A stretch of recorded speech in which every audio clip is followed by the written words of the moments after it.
یو دوه درې شعرونه واورئ چې زمونږ خو یو څو ورځې پښتو وي رقیب جانه زمونږ تعلقات ډېرې مودې له نه ورانېږي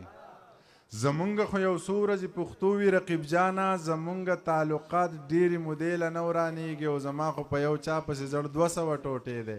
دا چا وی چې په یو هندو پټخې له نه ورانېږي نور به دا نن چې جولۍ د روپو ډکې ګرځولې دې خلکو به زمونږ سره ټوپکې ګرځولې ملګری ملګري نه وخت تېري کوي دا خلک یارانو په لستوڼو کې لټکې ګرځولې که د کونړ یې که د لغمان یې زما جانان یې که د کونړ یې که د لغمان یې زما جانان یې که د کابل یې که د بغمان یې زما جانان د پکتیکا یې که د پکتیا یې خو زما سا یې